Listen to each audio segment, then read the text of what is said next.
Hello, and welcome to the next episode of the Salvation from Destruction podcast. On this episode, I will be speaking with a highly distinguished and respected prosecutor, Ted Lagerwall. Ted spent most of his 25-year career prosecuting cold case homicides and gang murders in Chicago and the suburbs of Chicago. In 2022, Ted moved to Idaho and started working for the Canyon County Prosecutor's Office. A short time later, he became involved in the case of 9-year-old Daralyn Johnson, who was murdered in 1982. So I'd like to welcome to the show, Ted Lagerwall. How you doing, pal? Good to see you. Yeah, Thank good you. to see you Nice too. introduction. Geez. Well, you have a very long and distinguished career, successful career. I know you worked in the same district that I worked in. Yeah, you worked a lot of high profile cases and did such a great job on those. So the reason why I had you on is I wanted to talk about the case of Daralyn Johnson, because during our pre-episode meeting, it was just astounding to me, all the ups and downs and twists and turns. So I'm extremely interested in discussing that case. Sure. But before we get into it, why don't you tell us why you even started a career in law and what made you want to become a prosecutor? Wow. Boy, haven't answered that question in a long time, but it's basically went through law school. It's sort of a strange story. Tried out for the trial ad team internal in law school. So this isn't even competing against other law schools. And they pulled me to the side and they said, there's other types of law. You should get into business law or transactional law. And that just put a chip on my shoulder. And I was really drawn to trial work and thought I wanted to be a trial attorney. And so I was going to thumb my nose at everybody that said I couldn't do it. And they were right. Don't get me wrong. I've learned a lot. And I worked my butt off and I wanted to get in. I wanted to be a prosecutor, wanted to get into the Cook County State's Attorney's Office, got out of law school, had a job for a solo practitioner, and then just kept trying and some pieces fell in place and I was able to get in, and then just had a great career, worked with incredible people at that office. But what was it in 2022? You moved out to Idaho, right? Yeah. So 2022 moved out, late summer of 2022, moved out to Idaho. And honestly, I was just looking for slow down, slower pace, just kind of a different scenery. Got family and things out here, so just love the outdoors, and just thought I'm going to be doing some dog bite cases and maybe some low level, drug cases. That was fine. I just to take a step back and start all over again. And then in the fall, like in it'd be early October of 2022. So I'd only been in the office for just 2 months. And I was handed just asked a question, just because of my experience. They said, "Hey, have you done, DNA?" And I was like, "Look, I've done tons of DNA, but in the state's attorney's office at Cook County, they've got a special team to handle like more advanced things. And that's who I would call and they, do stuff with them." But I said, yeah, sure, I'll take a look at it. Looked at a DNA report. I had no idea what it was. I'd never seen anything like this in my life. It made no sense. I was like, what is this? And they needed some help with that. And I basically got pulled into this case, ended up being the lead prosecutor after a little bit, but we'll get later in, I guess, in the story with the DNA. But so I met Daralyn Johnson in October of 2022, and she had been dead for 40 years at that point. She was murdered in February of 1982. So I dove in. I helped at a preliminary hearing. Case is getting into trial, into the trial mode, gets in the trial court. Things are done a little differently in every state. And so it needed a lot of work and needed a lot of further investigation. But the story is just incredible. And the drama involved with this case, it just really was a challenging case. And it was a rewarding case, but it was also a case where there was, I guess the best word is vindication for the victim's family, vindication for somebody that was wrongfully accused on this case as well. So it starts, all the way back in February of 1982. And it's a little town, Nampa, Idaho. It's bigger now. It's probably about the size, compare it like in metropolitan area like the size of Joliet or Naperville. This state does not have a lot of population. Back then, it was a small town of about 30,000 people. And Daralyn Johnson, she lived with her mom and dad. Mom and dad had 2 kids, and so Daralyn had a little sister. Her name was Darcy. Daralyn was in 4th grade. She went to Lincoln Elementary. It was back in the day when you walked to school. School's right in the middle of the neighborhood. And on the morning of February 24th, Daralyn, she wanted to go to school. She wanted to get there early. She wanted to deliver a letter to a friend who had some type of disagreement with the day before. So this is little kid stuff. And she wanted to give her a note and make good with her friend. And her little sister, Darcy, wasn't moving fast enough. And Daralyn was just in a rush to go. And so she walked out her door. There was a typical route that she would go to school, and then they would line up by the playground, and the teachers would come out and call you in. When she left out that door, Darcy and her family would never see her again. Deanna and Dennis Johnson are her parents. What happened was Darcy goes to school. She doesn't see her sister lined up at the playground, but she's in 2nd grade. And she said, that's normal. Daralyn, I was the younger sister. Went to school all day long. After school, Darcy went to go meet her. They would meet at the merry-go-round, and Daralyn wasn't there. Darcy figured, well, she's probably in Girl Scouts after school activity at the school. So Darcy heads home by herself, and she makes it home. Her mom, Deanna's there, and mom says, where's Daralyn?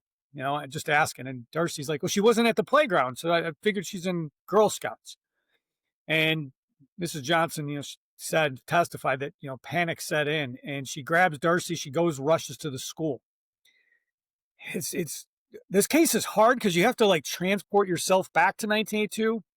There was no reporting that you were missing from school. It just, the teachers would mark a little with their pencil in their little grade book, and so they went and found the school teacher in Daralyn's class, her 4th grade class, and the teacher looked, and she said, I don't think I saw her. I don't think she was here today, and looked at her grade book to confirm, and she wasn't there. And Deanna, Daralyn's mom, called her husband Dennis and said, Daralyn's missing, come home. And he rushed home. They called the police, and then there was just a massive, massive search for Daralyn. It was February 24th. I think that was a Wednesday, Thursday, Friday, search all day long, looking in fields, abandoned houses. The police officers that were out there searching, they would get off shift, and without being paid overtime, they would work through the night. Community organizations, just a desperate search to find her.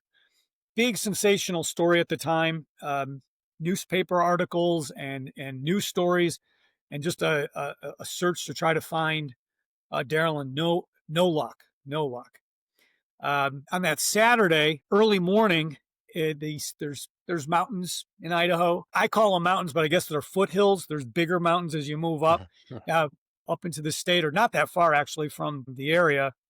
But along the Snake River, there's snow melt, and there's these pump stations on the Snake River. And early that morning, on Saturday morning, there's a guy who brings his 2 sons and his nephew, and they go fishing. And there's a 14-year-old boy, and Darwin Shippey. He testified at trial, and he was fishing. They were going pump station after pump station. They get to the last one, and they're doing that. Darwin, it's not a good spot. His dad's got a spot. Brother's got a spot.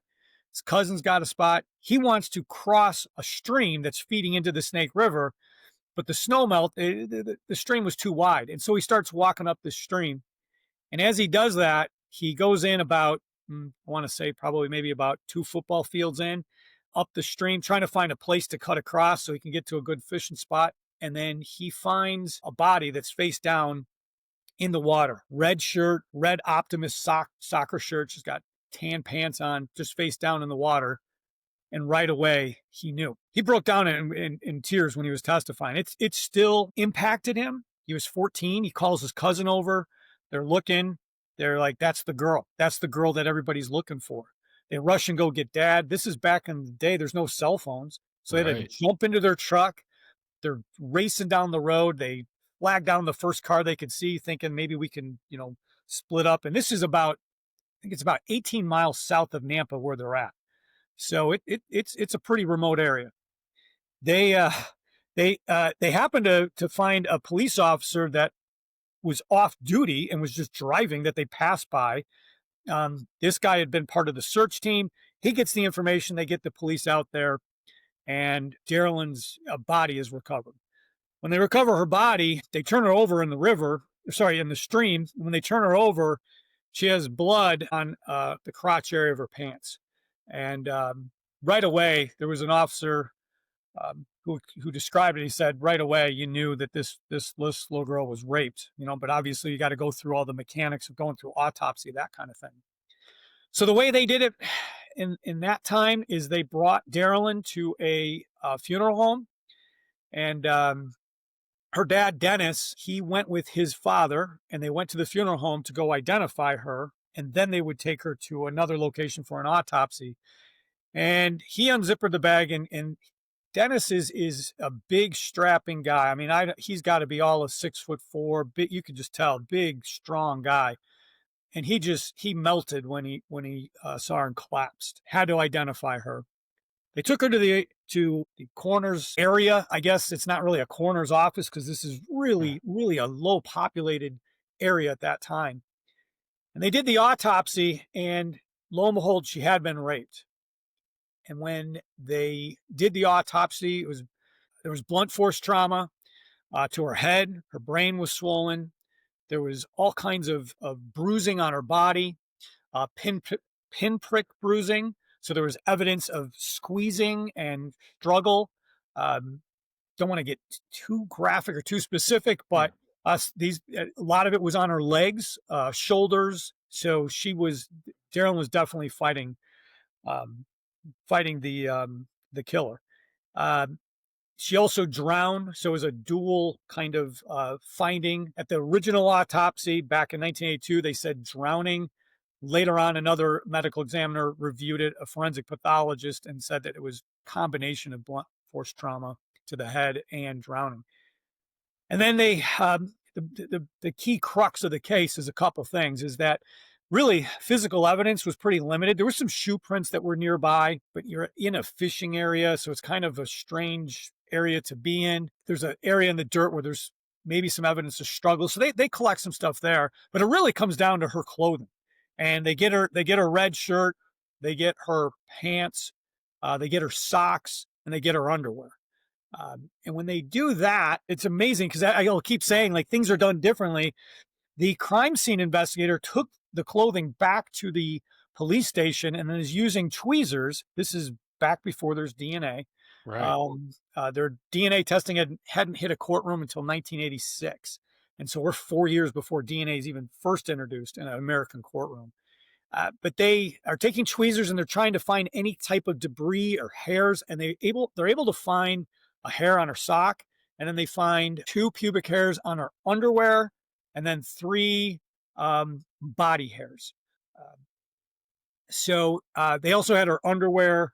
There was lots of blood, and they were testing that. So what happened was they shipped the hairs and the physical evidence. They ship it off to Washington, D.C. There was no Quantico at that time with the FBI lab.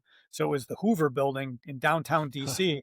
And so it's weird to see the reports, but they examined it, and they noted the 3 pubic hairs, and they really focused on those and said that the 3 pubic hairs looked similar to each other. So this leads to a massive investigation, and the police are dumbfounded. They don't know who would do this to this little girl. There was numerous sex offenders that they were looking at. Lots of head hair samples and pubic hair samples of these sex offenders or other people that word on the street in a small community. I'm saying word on the street because I'm used to Chicago. Yeah. Word in the community. Maybe this guy's kind of weird, or this guy, is strange. And based on that, they started sending off all this information and samples to the FBI, and they're making comparison after comparison. Dead end, dead end, dead end. So that leads to June of 1982.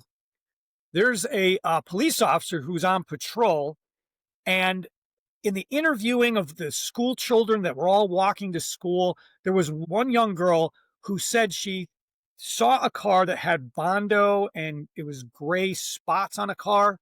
And again, going back in time in 1982, you could buy Bondo at the local Zayres or Kmart and, put it on your. Now you're dating yourself where you're saying Kmart and Zaire. Now I you're know. definitely People are like, what is dating that? And yourself, look it up. right? Like, yeah, no, I know. So, um, and she believes that she saw Daralyn in this car. She gave some inconsistent statements, but based on this officer sees a car, does a little digging, and finds out this comes back to a person named Charles Fain. And this is in June. So she had been, murdered back in late February. We're now going all the way to June. They zero in on this guy. And Charles Fain, who he was a Vietnam vet. The Reagan recession was going on during that time period. Hard to find work. He's traveling around. He actually stole some quarters out of some washing machines in Idaho. First offense, he went to prison. When I say For things quarters, for quarters, yeah. I'd say so. Yeah, you wouldn't hear of that today. He was struggling to find work, and he had moved from Oregon to Idaho, and he was living with this girl, and the girl lived on the route that Daralyn would take. It's almost like the hook pattern. Yeah. And so it would be on a street that she would turn at. She got the end of her block and she'd turn left, and then she'd turn right on the end of that street to head up to Lincoln Elementary School, just about 3-4 blocks. This woman lived there, and Charles Fain was living with her because he's worming. He's digging up worms, and there's some company that sells this to Japan where worms are a delicacy in 1982. So eventually what they did was they asked him to come in the fall of 1982. Charles came in. He was questioned. He salt of earth kind of guy, very simple guy. And Charles said, here, yes, you can take head hair samples, pubic hair samples. And so police let him go. He wasn't under arrest. They send off his samples to the FBI. Now, the FBI compared his pubic hair samples with the 3 main pubic hairs that are in this case, and they compared it. And in the spring of 1983, and again, things are just taking a while because this is microscopic comparisons, and the state of Idaho is sending all these different ones. It wasn't just Charles at that time. I think it was a total of over 26 suspects were looked at, samples, and I think I got up to 35 on the records that I could dig through and find. Wow. So they were trying.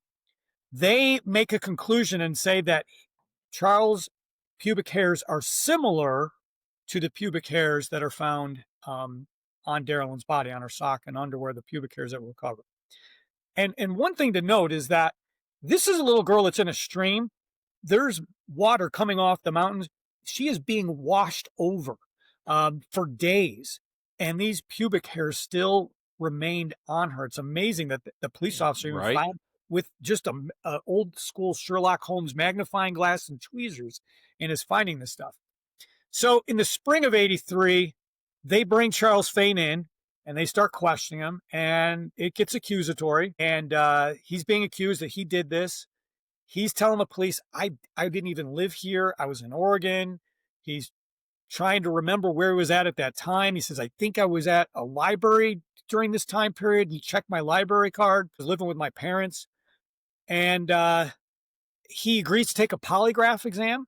He passes the polygraph exam. And when I tell this story, I'm not going after all the police. There was great cops that worked on this case, but there's one that I think may have been a little overzealous in trying to think. They think they got their guy.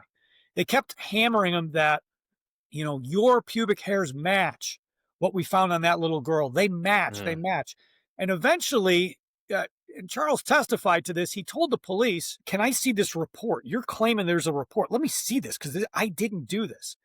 And he looks at the report and he points out to the police officer, and again, unidentified. I have no idea who it was. I don't know if that officer's alive or not. The officers that testified, I know it wasn't them, but multiple people had died since that time, 40 years later. The officer told Charles that, you know what, here's the report. Charles looks at it and he says, hey, this says looks similar. It doesn't say match. And the officer says, by the time this goes to trial, they're going to say match. And based on that, he gets charged. with based it on those hairs.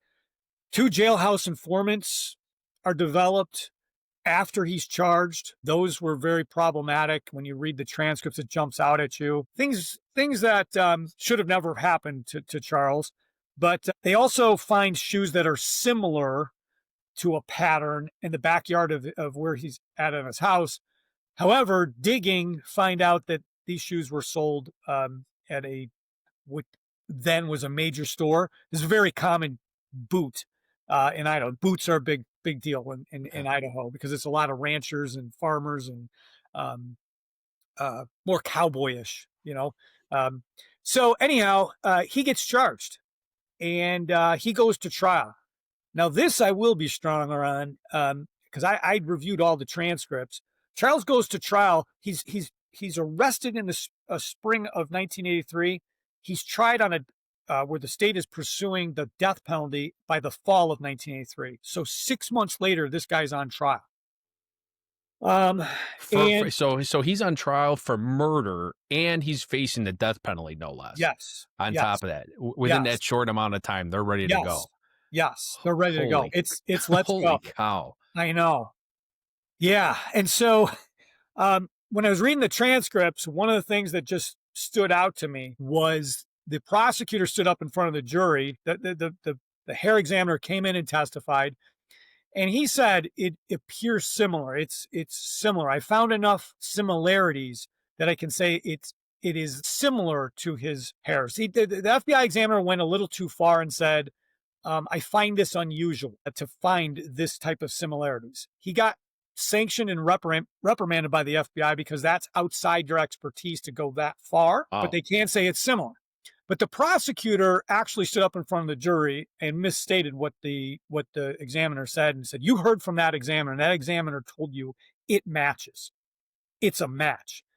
And that's the part that, because I'm a prosecutor, and I use this in training, I say that's out of bounds. You are confined. Look, we're about the truth. The police are about the truth. So are we about the truth. Right. But based on that, he was convicted and he was sentenced to death. Man. Jury convicted him, sentenced to death, and case was resolved. And that was it. He's hauled off to jail. He's sent back to be resentenced for a technicality on sentencing. So he got sentenced to death twice. On the second time that he got sentenced to death, Charles does have an outburst, and he's such a nice guy that even he's berating the court that you're putting away an innocent man. I'm innocent, and says when it's going to be on all of your hands when this killer does this again, and you won't have me to blame. And then when he finishes on his tirade, he said, "I'm sorry. This is just hard to do. I'm really innocent." And I'm sorry. And that you imagine? No. I mean, it's mind-boggling knowing that you didn't do it. Not only did you get charged with a murder, but you're getting sentenced to death twice. And he had an outburst, but then he's like apologizing, that's mind-boggling to me. Right? No, it's yeah. And so the way death penalty cases typically go is you have an appeal at the state level, and typically they would go up to the state Supreme Court in most states. I know back in Chicago that death penalty automatically would go up to the Supreme Court in Illinois. Similar thing happens here. It goes right to the Supreme Court. At the same time, defendants have a right to go into federal court on a habeas corpus petition saying my constitutional rights are violated because, and then it'd be lack of evidence, improper, whatever, and fill in the blank. I'm obviously not a habeas corpus attorney, but the gist of it is they're saying that there was constitutional errors that were committed at the state court level, and we need relief from the federal court. And that's provided by the Constitution. Defendants can do that, and especially on death penalty cases. That's why the death penalty cases ultimately make it their way up to the United States Supreme Court. So that happens in the 80s.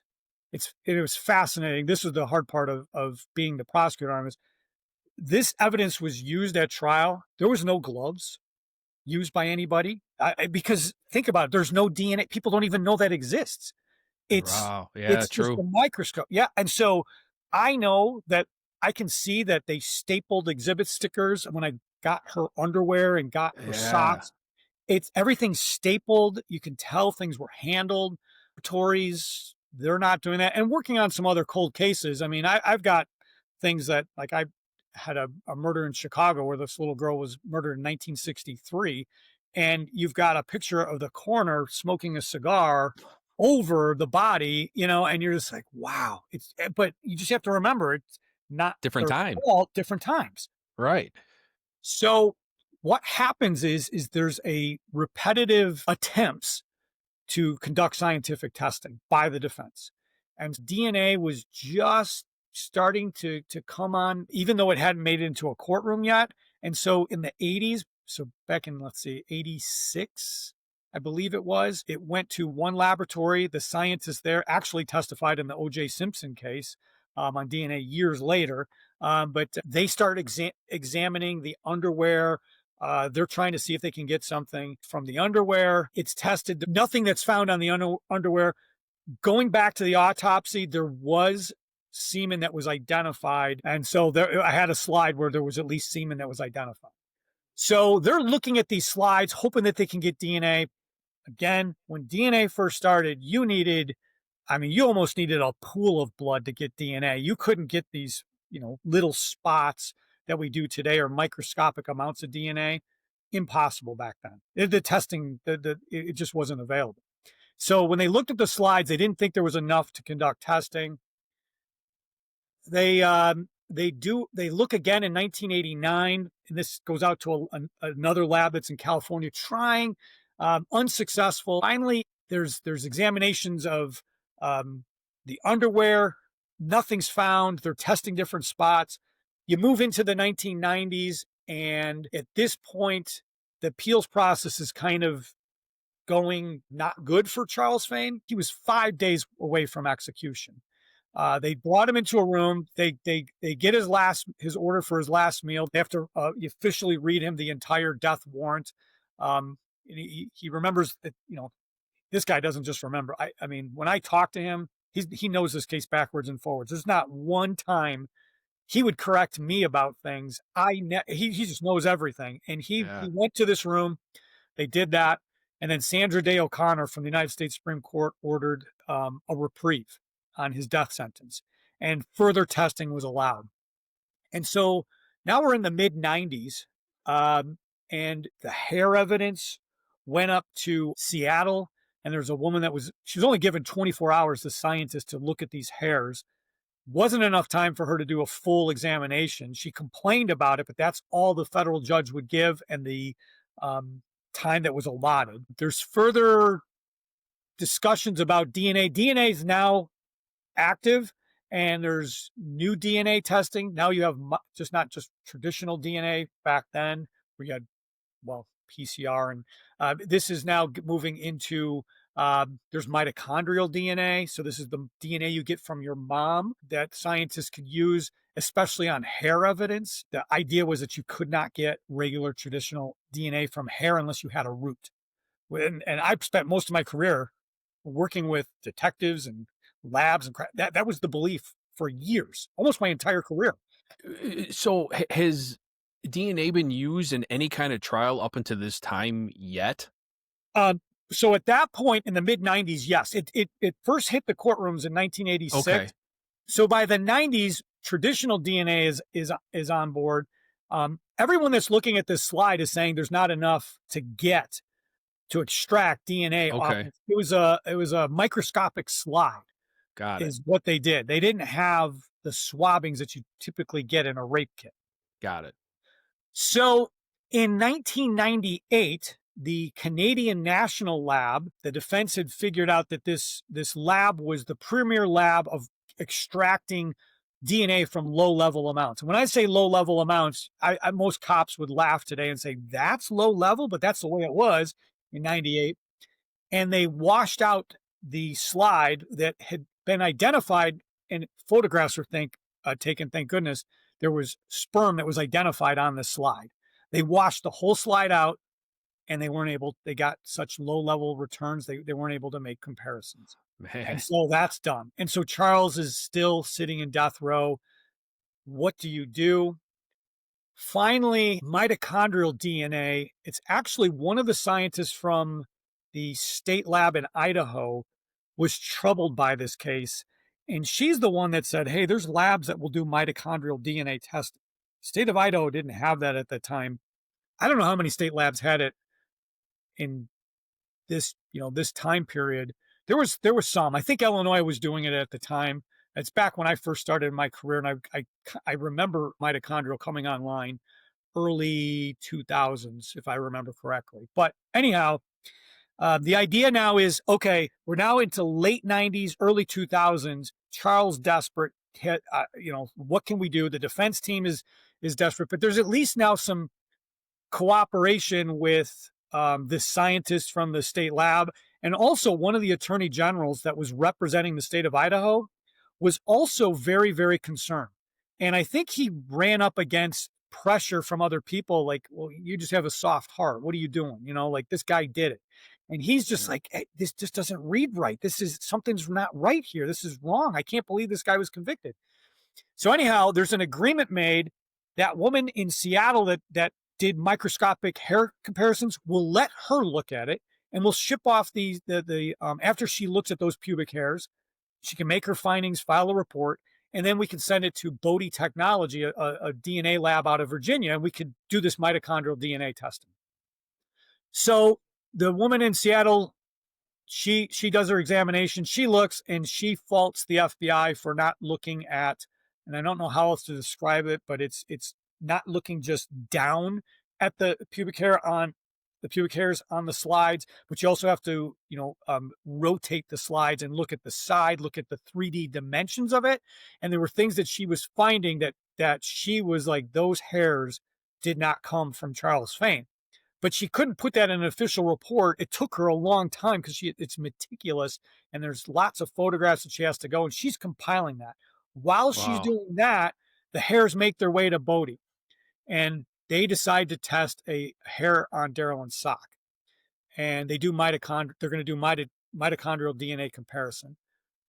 The attorney general that I talked about, and his name's Ken Robbins, and the attorney general investigator Gary Doolin, they go out to the death row, and they go to meet Charles, and they're going to get his blood for this comparison. And when they go to do that, Charles actually goes and starts to hug one of them. He's overjoyed, and he keeps saying, thank you, thank you, thank you. Thank you for doing this. Gives his blood sample, shipped off to Bodie. They look and they compare mitochondrial DNA, which it just means that basically your mother passes on her DNA to you and to all your siblings. All you and all your siblings all have the same mitochondrial DNA. Okay. Your dad does not contribute. And so if you can look at that in a hair, the idea is if you can get enough mitochondrial DNA, you can determine, is this person a potential grower of the hair, or are they excluded? They look at the pubic hair on the sock, and Charles is excluded. Wow. Now the federal judge is upset, and he what's going on with this case? Where are we at? And the attorneys go into court, and they're told this. They're told to argue, well, that's one hair on a sock. There's still 2 pubic hairs on her underwear. This little girl was raped. We need to test this. And the federal judge said this is going to be done immediately. And Bodie complied, thank goodness. And the woman that worked on that, the scientist, she's awesome. She pushed everything aside. She worked overtime, no pay. Just did it out of the goodness of her heart because she knew like, oh my gosh, this is a case that can clear someone. She did the testing, and both hairs on her underwear, the pubic hairs, not Charles Fane. Holy cow. In 2001. And so he's released. And the horrible thing, obviously, is what happened to Charles Fane. And at the same time, this is such a strange case because there's multiple victims. Charles Fane is obviously a victim. And when I tell this story, a lot of people zero in on Charles Fane. A lot of people zero in on mom and dad, and they're both right. Both victims. The poor mom and dad, Dennis and Deanna, and then Darcy's now older at this time, and all of a sudden they find out this was not the right person. So now poor Charles has spent what, a decade, if not more, in prison, faced the death penalty. The poor parents and the sister had to sit through trial, and then they had maybe a little bit of relief knowing that Charles got convicted. Now it's opening up a wound, and now there's a killer still There's a out killer out there. there. Yeah. Right. Yeah. So Man, how he spent horrible. 18 years on death row, 18 years, My gosh. and was days away from being executed. And honestly, if he was executed, I can confidently say this, no one would know about this. This case would never, it would have just remained. There would How have been horrible. nothing. Yes. Yeah. Um, and it gives it's a case that should give pause to law enforcement, to prosecutors. I'm a zealous advocate. I fight like heck when I'm in a courtroom. I stand up. I firmly believe I represent the dead in court on these murder cases. Um, but it's the reason why, to the consternation of a lot of people, it's like, why are we having to do all this extra investigation? This is why. Nobody Right. wants this to happen. I don't believe a single police officer involved in this case wanted this to happen. They Right. firmly, especially even that officer that said that to Charles. It's bad, it's horrible, and I'm not defending that person. But I think in their mind, they meant right. They thought, we got the guy. Look at this lab, Right. but didn't understand what they were reading. So the horrible thing is it's now a cold case again. And now it's 2001. Um, and it's going back to 1982.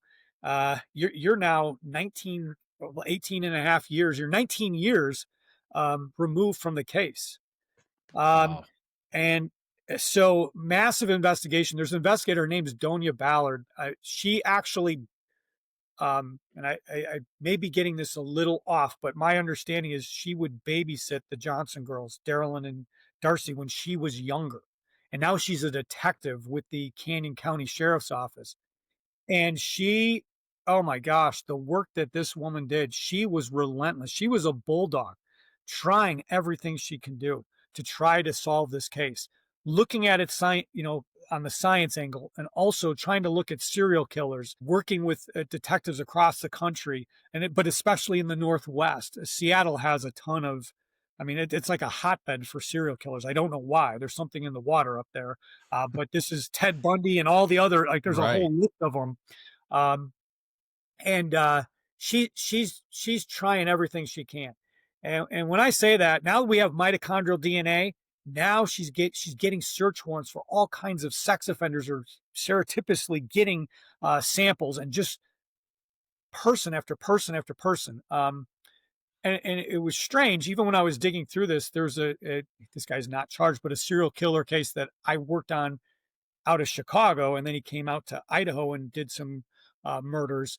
I saw this guy's name and I saw his blood, and I'm like, oh my gosh! When I was in Chicago, I knew about this and was connecting it back to this other case. It was very strange. But this woman was doing everything she can.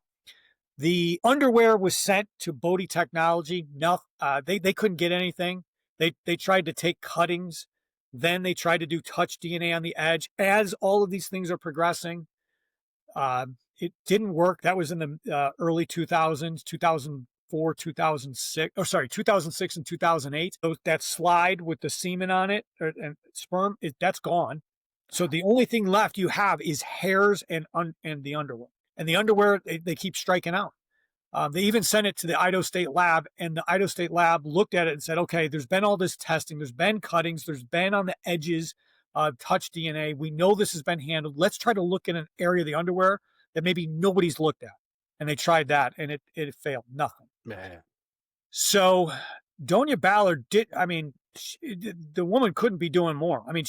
She actually exhumed a body of a person that she thought could be part of this, and there was some evidence built that this person was a sex offender, convicted sex offender, and that didn't work as well. So when I say she did everything, she moved heaven and earth to try to solve this case. And if it wasn't for her just beating the drum and just constantly on this case, never be solved. I'm telling you, this case would have never been solved. And here's the thing, though, too, Ted, is you like to teach officers, you like to teach other attorneys, and let that be a lesson, too, to detectives or young police officers who have aspirations of being a detective. That's what separates you. That's what makes you successful in that career, is just being tenacious. Like you said, a bulldog.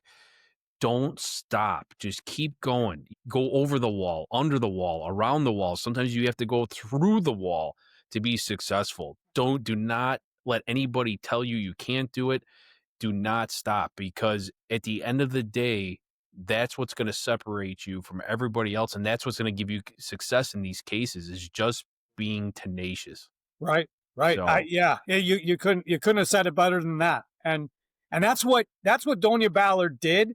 Now she shifted to science. She has these hairs. The Golden State Killer using forensic genetic genealogy happens in 2018. She hears about it and she's like, well, hey, I've got mitochondrial DNA off this hair evidence. Could we use hairs, and do this type of testing? And she was getting closed doors by everybody, scientists, lab, because the thought was you cannot get nuclear DNA from hairs unless you have the root. You can't do it. I'm going to tell you that I've had multiple cases where I was looking at it, I was like, man, we can't do anything with the hairs. There's no root. Shoot, we can't get DNA from it.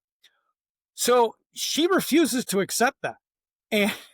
And so she starts talking to people, and she runs into some FBI agents who are involved with this genetic genealogy, which is basically you send your buccal swab, a swab of your mouth, and then they run your full DNA.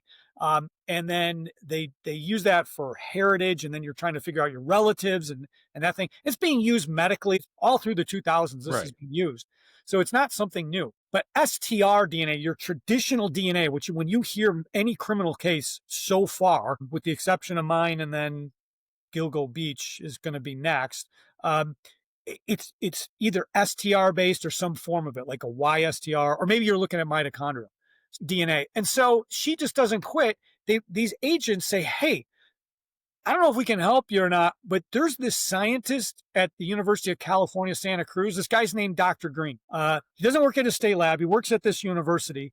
And this is a guy who's like world renowned with DNA. And he is able to get DNA from old bones, hair. And it's strange. He actually is, as much as the Golden State Killer case, like this is the premier case, the first time genetic genealogy was used. The actual person that actually first did it, by what I was told, was actually Dr. Green. There's a little girl that was found in a coffin in a box in a house in San Francisco. And the family wanted to know, who was this girl? Was she murdered? What was she? And so Dr. Green took her hair and said, hey, I can get the DNA from her hair. And then the idea was, well, then you could take this, it's called SNP DNA. It's basically 3 billion little pieces of that when you learned in school, ACTG and their combinations. They get all these information. There's about, we're same at 99.9% of all humans have the same. But it's that 0.1%, so about 3 million spots were different. He's able to get this stuff out of the hair. And he said, why not send that off to a genealogy company and then do it? And they did. And they figured out this girl. They were able to trace her roots. And she died. Gosh, I should know how she died, but I want to say it was tuberculosis. And it was in the late 1800s, I think, is when she died. So he did that. And I think that's what catapults some genealogists and people like, wait a minute, you can use this in crimes. So this guy, he's not a genealogist at all. He's just a DNA guy. And they said, this guy can do stuff with hairs. She calls him up and he said he'd test it. His lab would test it there at the University of California, Santa Cruz. So they had to pick one hair and they sent it off to him. Now, what's crazy is when they went to go get the hairs, it was confusing because they're now in these little tubes. They actually picked, when I remember on the underwear, I said that there was 2 pubic hairs and there were some body hairs. They actually sent a body hair, not a pubic hair.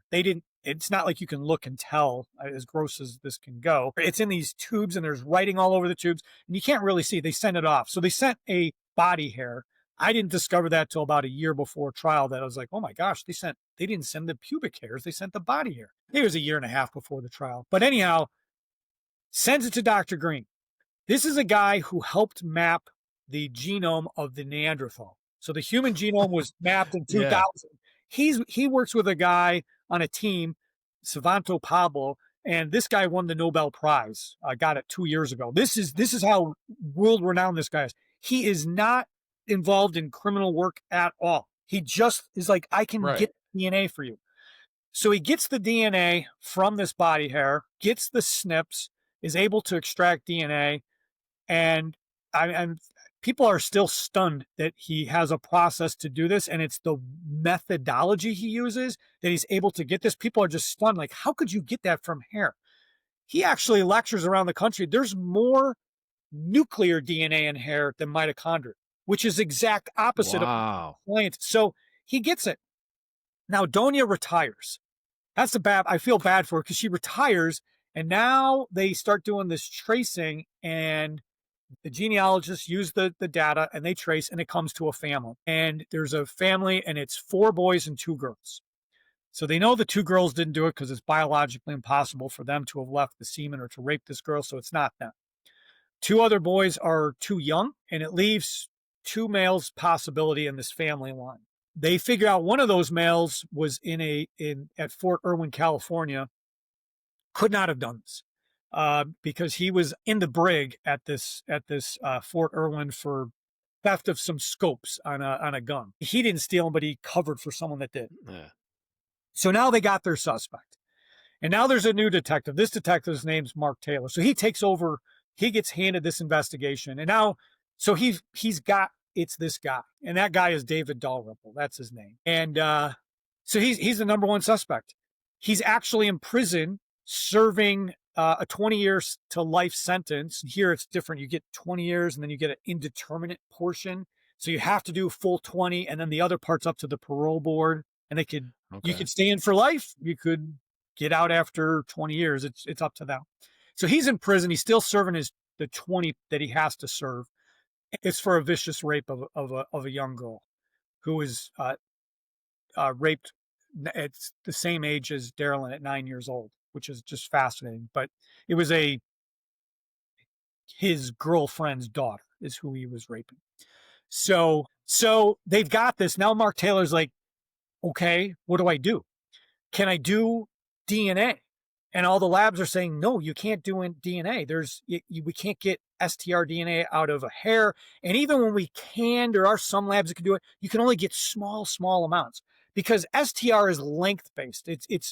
It's 20 points on your DNA strand, just 20, instead of 3 million or 1 million. And actually what Dr. Green ends up doing is looks at 1 million. It's all based on length, and it's repeating sequences of like your ATG. And you repeat 16 times, I repeat 12 times. And they give these numbers in these reports. Well, it's all length-based. And you have to have long pieces of DNA. Hair breaks down. It's dying as it grows out of your head, and it falls off. That's why it falls off. And so it breaks down.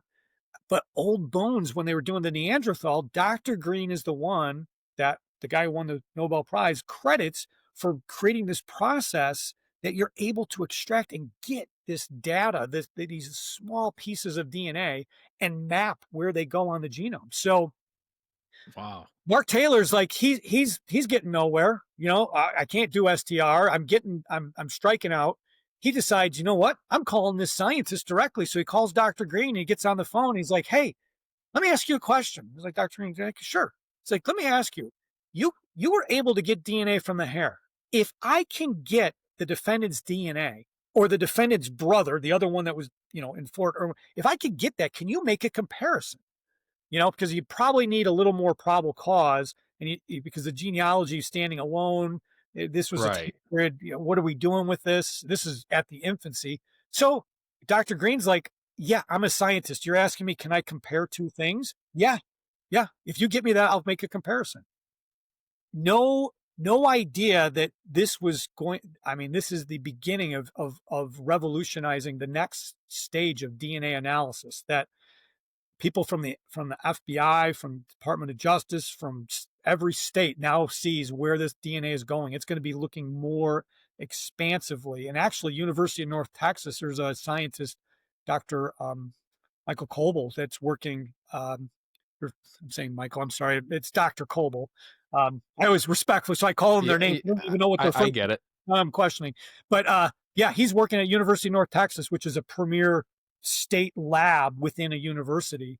And Dr. Green is still doing amazing work. But anyhow, he's like, sure. So they get David Dalrymple's brother's DNA. He agrees, gives the swab. He looks at it. He said, this is a sibling. I can say definitively it's a sibling, and it matches the mitochondrial that was done. I sequenced the entire mitochondrial strand, not even more than they did back then. Everything is correct. What they found before, this is a sibling. Amazing. Based on that, they get a search warrant. They go to talk to the defendant. They interview him. His interview, he denies that he did this, but he admits to live just down from the school where Daralyn was going to school. And then he grew up in the neighborhood of that school as well, 1 block away. So he's very familiar with it, was never looked at back in 1982, off the radar. He was living with his sister. He does some strange things. He actually is shown during the interview to take a look at the picture, and it's Daralyn face down. And he stares at it, and he stares at it.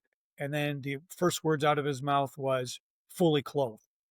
And that, I think, hurt him immensely, because that's a strange thing to say. It should be, right? Oh my gosh, this is horrible. What are you talking? I didn't do this, or this poor girl.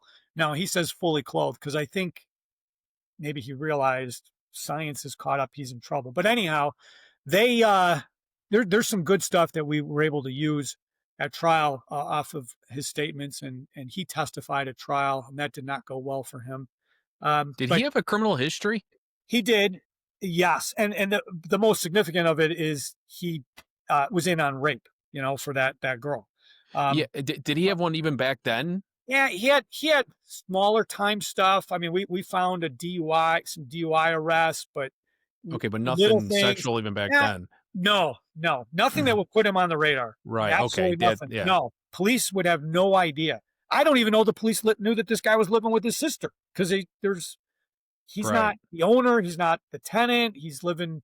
So anyhow, they send it off to Dr. Green. Dr. Green gives a statistic that, to put it in perspective. So it's when you compare two things, DNA now gives likelihood ratios. What is the likelihood the defendant accounts for the data we're getting from the hair versus some random unrelated person?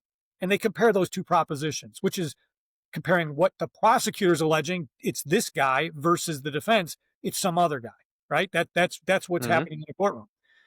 And his likelihood ratio was, let's see, what is it? 1 times 10 to the 100th power more likely that the defendant accounts for the data versus his. And so on a scale, at 1 million, you're, in most labs now, they say anything over 1 million, it's just very strong support. This number is, if you take a grain of sand and filled up the entire Earth, our solar system with sand, the entire known galaxy to the outer stretches of what we know now, that number is bigger than that number. Holy cow. Yeah. So this is now strong. I would say so. So he gets charged based on that. And then that's where I come in. I've got this DNA report. I'm like, what is this whole genome sequencing? What is this guy doing? And a guy that no one would ever say, let's put Ted in the forensic DNA unit at the Cook County State's Attorney's Office. I was gang prosecutor, did cold cases. Yeah, I'm not, science is not my forte. I do it. I'd understand it, but every time I did it, I had to be retaught. But I get involved in this case, and now it's a ton of work. When I give presentations, I show like the flow chart of where the evidence went, and it's 4 PowerPoint slides going across showing every place this evidence went. I had to show chain of custody. We were close to not ever being able to prove it. I have dead people. I had scientists I could see on no original envelopes. They're all gone. That had to be a nightmare to argue that, or to show that. That had to be an absolute nightmare. Yeah, just crazy. And then now we also had other hairs that weren't tested What do we do with this? And the decision was made to send him to Dr. Green. Turns out that all three pubic hairs have likelihood ratios demonstrating that it came from David Dalrymple, and that body hair. So I had 4 hairs. Then there was a question on, and this I credit Mark Taylor. He's digging. He's like, hey, everyone's striking out on this underwear. Why don't we it's called the MVAC process. And it's basically the way I described it to a jury, it's a carpet clean, because it's what it looks like. It shoots water into the object, and then it sucks everything out, and it goes through a filter. And they did that with the underwear. And now this scared me as a prosecutor, because I'm like, oh my gosh, do you know how many people's DNA could be in that? Because so many people probably touched this. Right. The investigator, the FBI, every scientist that tested it up until DNA, or person or lab person, it just scared me to death. Those were sitting off to the side. I guess there was problems getting funding. I pushed on that. I said, we've got to get this tested, because whole genome sequencing, what Dr. Green had done, had never been introduced in the United States before, ever. Wow. It never made it in a courtroom. We're not sure if this was the first time it was introduced in the world. I think in either Austria or the Netherlands, I'm not sure which country, there's another case where they did something similar, but I need to dig deeper because I don't know. But 100% it's the first time in the United States. No one had ever taken pure SNP data and compared it to a piece of evidence to identify. So that was a challenge. I mean, I had a lot and I'm desperate. I'm in a small county. They're coming to me thinking I'm the DNA guy. I called New York City. I'm calling Chicago to the people that I knew there that work at the forensic lab. Kara Stephenson. Without her, she talked me through stuff. And she said, Ted, I don't understand this. Like what you're describing, I got to do, I got some basic understandings, and she's able to read through stuff. And then she knew questions to ask and things to do. But they ended up agreeing to spend the money to send these MVAC filters from our underwear. And I got results on that, sent it to Bodie Technology, to Danielle Reed, and she tested it. And what was amazing, the results come back, and the ratios were like, I don't know, it was like 2 million times more likely that he contributes to a mixture than, a random unrelated person. And then another one was like 1 million. Now I had dealt with this large number. So when I got the reports, I called and I said, is this good news? And she's like, are you out of your ever living mind? Like this? Yes, this is great stuff. Like this is what's used in a courtroom. You're coming from something that's just, astronomical numbers. No, this convicts people all the time.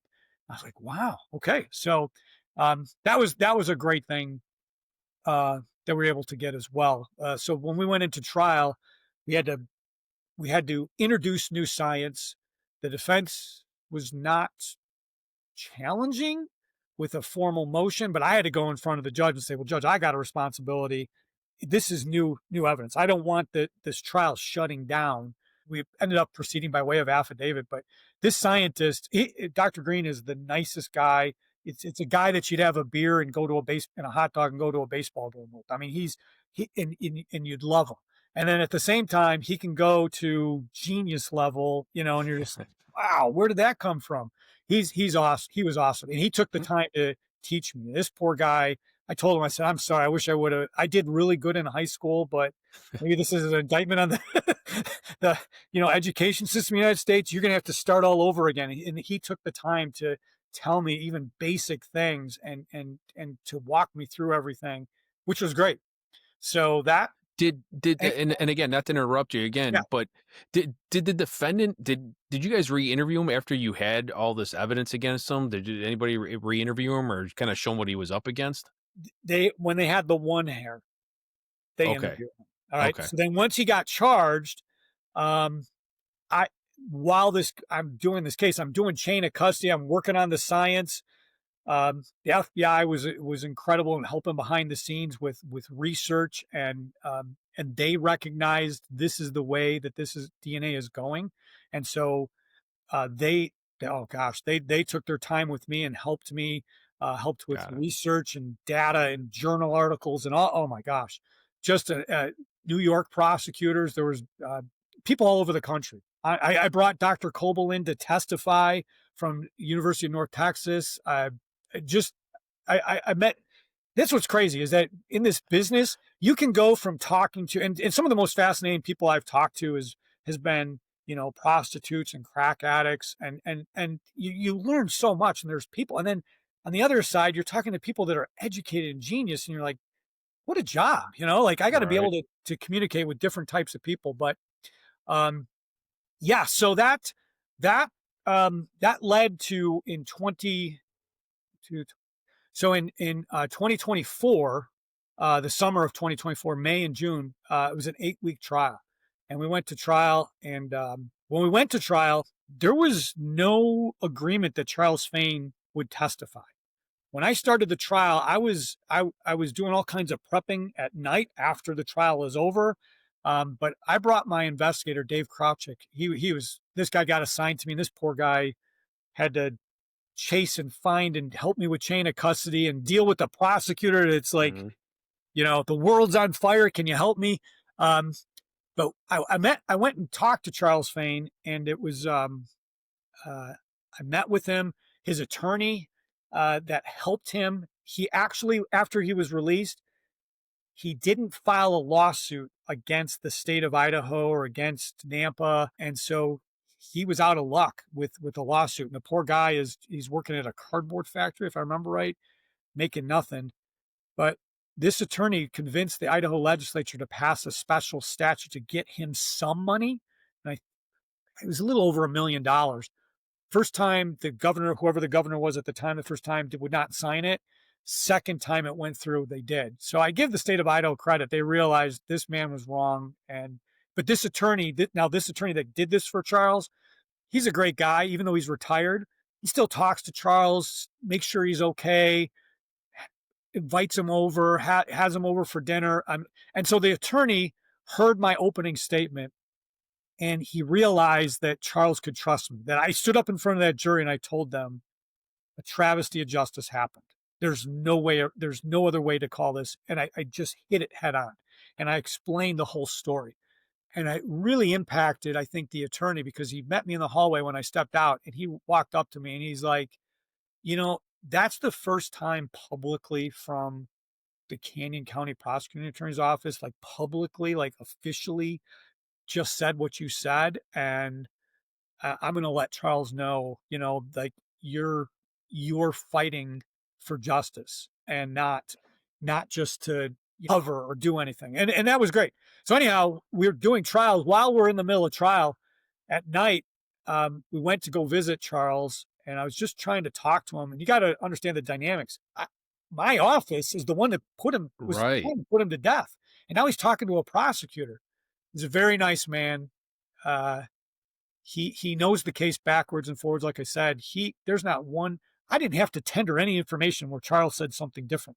He's been. It was eerie how much he knew it. But he eventually agreed to testify. And while I was talking to him, what really touched me was, um, um, he was on a book called The Innocents, from the Innocence Project, and there's a picture of him, and the person that wrote that book, the photographer that took these photographs of different people that were cleared off death row, gave him the original picture, and so that was a picture he had. And the other picture that he had, that's a memento, was an apology letter from Miss Johnson, who said, "I'm so sorry for what happened to you." And it touched him. And I mean, I can't even, if I go too deep into saying what's on the letter, my heart just breaks. It's just so sad. And then the third thing that was really important to him, and I just asked him, I was like, "Charles, as I'm talking to you, like, you got books everywhere. You're a big reader, aren't you?" He reads like crazy, loves old Western histories, but he's got a pile of books that are on this, like, I don't know how to describe it, but kind of looks like a coffee table that's higher. And I said, "What are those books?" He said, "Those were the books. I keep those there. Those are the books that I was allowed to have on death row. And I was only allowed 18 books.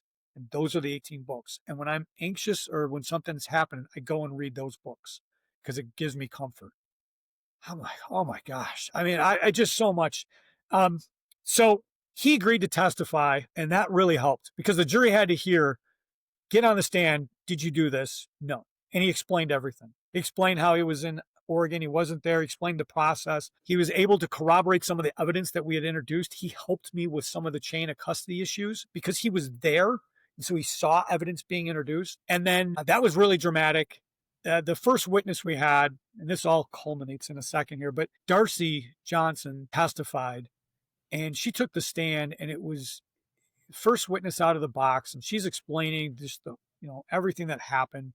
Just even asking her, like, Darcy, like right away had her introduce herself to the jury and just had to ask her, like, Darcy, do you remember February 24th, 1982? And she said, yes. And I said, tell the jury how you remember.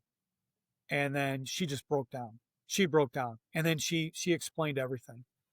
But one of the fascinating things that happened was we had an old aerial map that was taken from the recorder's office back in 1982 from an airplane. There's no satellites again. And just trying to put myself back at time, I said, being a kid, I was like, what was the usual way you go to school? And she drew out, and it's exactly what I was saying, like on the streets and where mom said never go on. And then just asked her, Darcy, you'd meet at the playground. Yeah. Well, you were a kid back then. Did you always take that route? And she's like, no, did shortcuts. Really? You take this other color, start showing us all the shortcuts you would take. And she's drawing on a map, and I can see it from where I'm at. And the jury doesn't understand yet what it is. She's drawing one of her markers of her shortcut. The marker touched where David Dalrymple was living. It was a driveway that they call. Yes. Absolutely just, I mean, I almost lost it just looking from where I was at. And I was like, she doesn't even know what she's doing right now. She's just being fully honest and showing and it just went over the house. The jury got it at the end, but those were some of the more compelling things at the trial. The other thing was we decided, you know what? We want the jury to go out there and to see the scene. Because I had gone out to see the scene, and his building had been torn down, but the driveway was still there and the new building's up. And the school's still standing, and the playground's still there, exactly where the playground was. And when I stood at the driveway, I'm having the investigators take pictures that we could use at trial. And I'm standing there, and, me and the investigators were looking around. I'm like, this is like chilling. I feel like I can almost from this driveway touch that school. And it's only 3 houses down, but I don't know how to describe it. It's right there. This sicko could see it was horrible. So I asked the judge, and the judge allowed to see where she lived, allowed to see where the school was.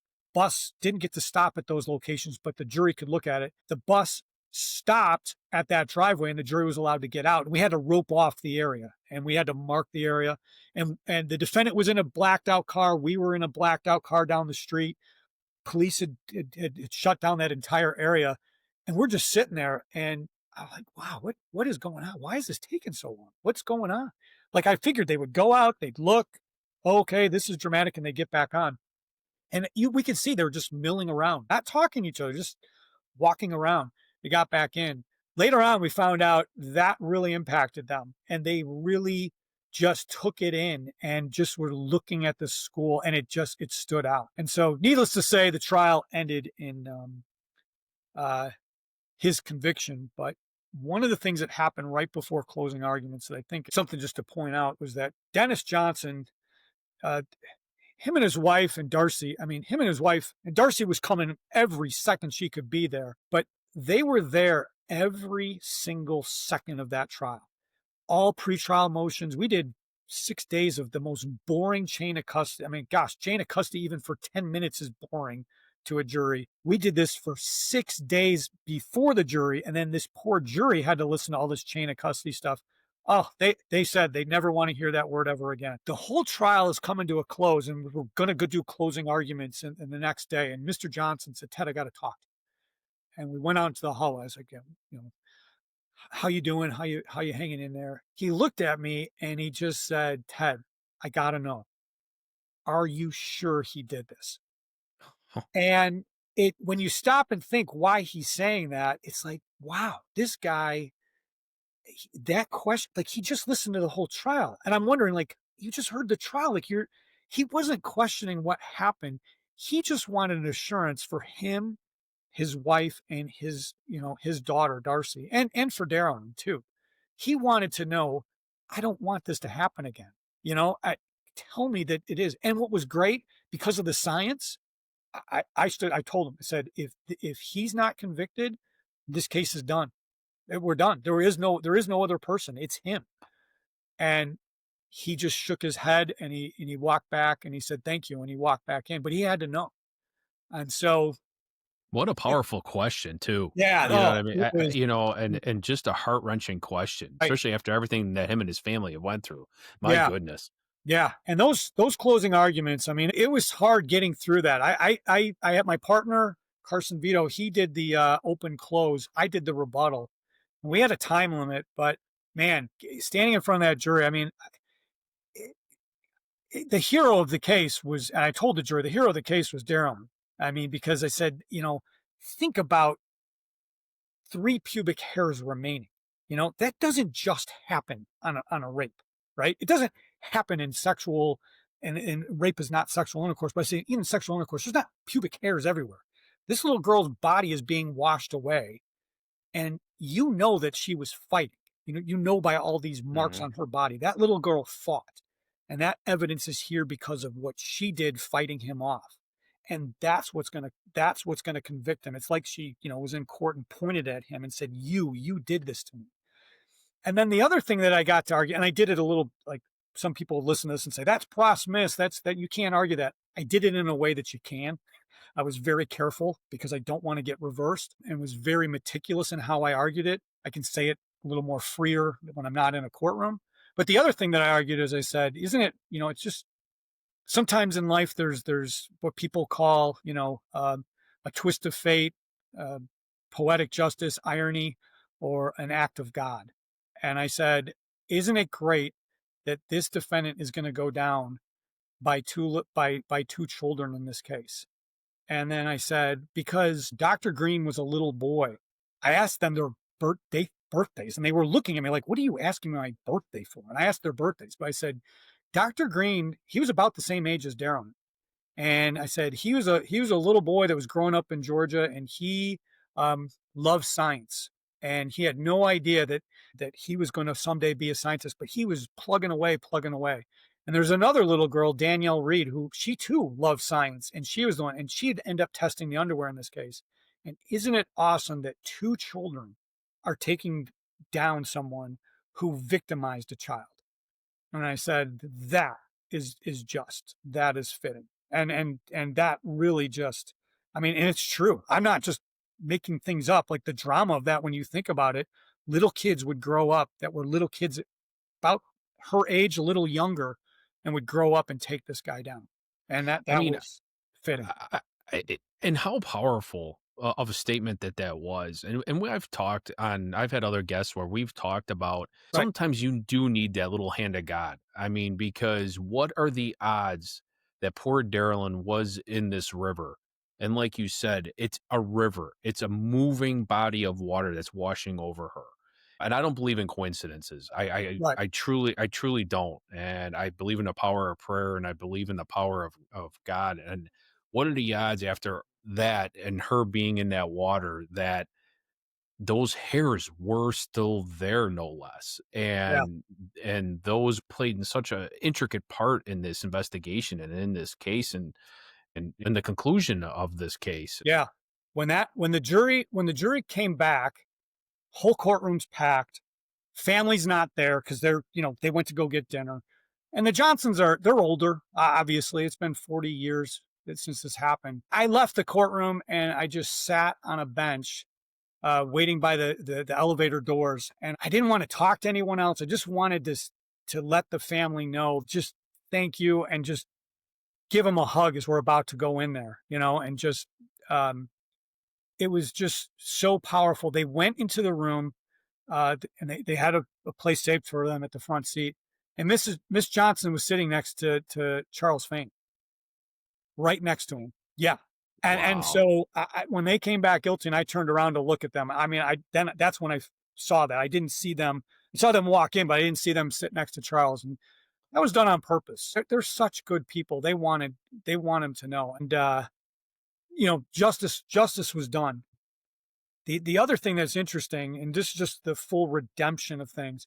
So I talked about how David Dalrymple was in prison for raping um, a little girl, and we introduced evidence that he had raped another girl. We got some of that testimony in. I don't know that there was a dry eye in the house, but this victim, she came in and she agreed to testify, and she faced down David Dalrymple, and she described what he did to her and the horrors. And I don't want to give him any No. credit and or him to hear anything and get any satisfaction in what he did to her. And she was very strong and just very assertive and pointing to him and like, you did this to me. He's the one who did this to me. He's the one who did this. And she was very strong, very eloquent. And I'm sitting there and my job is to put this testimony on, and she's bringing to life Daralyn because what happened to Wow. her. And Yeah. one of the things she said was that she had grown up and she'd become a school teacher. And so as she's strong and testifying, I don't know where this came from. I mean, again, this is God, like ask her this question. I said, I don't want to say her name, but you seem like a very strong person. Is that a fair assessment? And she said, you're right. I'm a strong person. And I said, well, and you were a victim of this defendant. What impact has this had on you? And she said, you know what? I know, people use the word victim. She said, I became a school teacher and I wasn't going to let him define me. And I became a school teacher because when he was doing this horrible stuff to me, that was the one place I could go to that I knew I was safe. And I was so thankful for the teachers. And I wanted to give that to children. Oh, Man. oh. And so she brought Daralyn to life. And then also for that defendant to know he doesn't win. She was letting Right. him know that. Both with Daralyn, you're not winning, and you're not winning with me either. And it was, wow. I mean, I don't want to call out the people that teared up, but there was a lot Yeah. of people in that courtroom that was hard. I was standing there like, oh my gosh, am I going to get another word out? And so it brought a close to it. And what's great about this case is it it obviously solved the cold case murder, right? I mean, the science and the technology and the diligence and the work that was done by the police. What's interesting is the science also, I had people come up to me, old timers, that said, Charles had something to do with this. I said, no, there's none. I've read the whole transcripts and look at the science. The science says that he didn't do it. And then the last thing was that family, they don't have to question anything. That science, they know the right guy is finally there. And it was just a culminating case. Very difficult, very hard. I can whine and complain about all the work I had to do, but it was worth every second of my life. And and I give credit. My gosh, I've got a gem of a wife that supports me and understands, and she sacrificed big time. And we didn't think that was going to be happening, trying to slow down. And the next thing you know, like, oh my gosh, here we go again. But not a complaint. There's the handful of cases you'll never forget. This Yep. will be one of them. So what ended up happening? Obviously, he got found guilty. Did he get sentenced? He did. He got sentenced. And he was sentenced to natural life, no possibility of parole. I get asked a lot when this comes up. They're like, why didn't you guys seek the death penalty? Idaho still has the death penalty. Why was the death penalty sought? The family understood why not seeking the death penalty, just because of the dynamics of the case, because there was this wrongful conviction and just the righting the wrongs of the past. Probably not the best avenue to take, but that's just a lot to take into consideration. But it was difficult. It was difficult, but the family, they got it. They were thinking along those lines, just because of everything they had been through, and to go through that again. But I would say that is usually like one of the biggest questions I get, is just wondering. And Charles had input as well, and I'll just leave it at that. His input was actually interesting that I didn't think he would say what he did, but Really?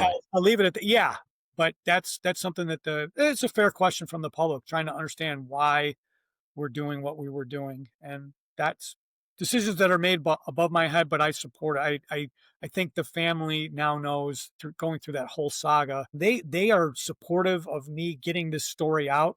We believe that there's other cases out there where there's degraded DNA, bones, hair, cold cases that people would have said, no, you can't test it. There's nothing here. And there actually may be something there. And that's what this new technology, I really think there's cases out there. And that's one of the words I want to get out is there is science that we are on the cutting edge of things that detectives thought we can't solve this murder because we don't have DNA. Go pull that stuff back up and look at it. And 100%. I can't agree with you more. My old partner and I, we investigated and solved the cold case as well. And if I could give any advice, like I said, to any detectives or any police officers, wherever they may be listening, don't be afraid to pick up a cold case. Don't be afraid to take a look at it. It is solvable. You can find somebody that's willing to talk.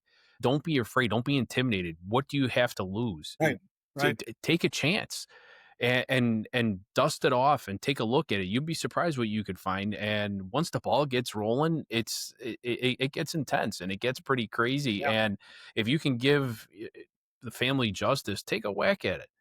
absolutely. And and they're hard. They They're are. the hardest cases. I mean, it's, oh my gosh. I mean, what you guys go through and the diligence, and I complain about chain of custody. And you're like, oh yeah, finding someone. Do you know what I had to do and how many people I had to talk just to get to this? Yeah, it's amazing. And yeah, so that work, and it takes a special breed to do it because there's lots of banging your head against into the wall, and Right. And sometimes you have to have that collaboration between the officers and the prosecutors. yeah, And like I said, I was blessed to work with one of the best, and you and I talked about it. yeah, Bill Merritt, he was assigned to our case, and it was great having him along with us. And yeah, it was like having a third partner. yeah, And he was there. He would say a couple things, and hey, ask this, and it was great because he was a former homicide detective with the city right. of Chicago, In so he knew Chicago, what to yeah, ask. yeah, And he also knew that this was going to hopefully go to trial someday. So he would ask questions, we would ask questions, and we would brainstorm constantly. We'd be yeah, constantly on the phone with each other. And it was just great to be able to work with someone as talented and gifted as him as well. And we were able to get it over the finish line. Well, Ted, I just wanted to say great job by you, your office, your investigators, all of the great detectives, police officers, people in the lab, Dr. Green. I know I'm forgetting some names here, but God bless all of you too. And you guys did such an amazing job. And, God bless the Johnsons and Daralyn. Hopefully they can get some peace after the conclusion of this case. yeah. Well, no, and thank you. Thanks for an opportunity just to get the word out. And honestly, that's what the Johnson family just would love to Darylyn's case just be something that inspires detectives on another case, that's out there that can be solved. And this new DNA it's not this new process of DNA, whole genome sequencing. It's happening. Like I said, it's coming in on Gilgo Beach. They're using it out there in Long Island. Um, and so just thank you for letting that word get out. Yeah, of course. And again, and thank you for your service on this case. And finally, if anybody wants to get a hold of you or has any questions, what's the best way to get a hold of you? Yeah. So my email is probably the best way to do that, and I'll give that out. So that's lagerwall.ted@gmail.com. So it's lagerwall.ted @gmail.com. And so I have investigators that, will contact me or want some information. I just kind of push them towards the people that know what they're doing in this area, or give them some pieces of advice, and would love to help in any way I can. I'll put your email down in the description. And I appreciate everybody listening to this episode. And please like and subscribe to my channel. And if you have any questions, you can also email me. So, Ted, once again, thanks for being on the show. I appreciate you, sir. Thank you. Appreciate what you Of do.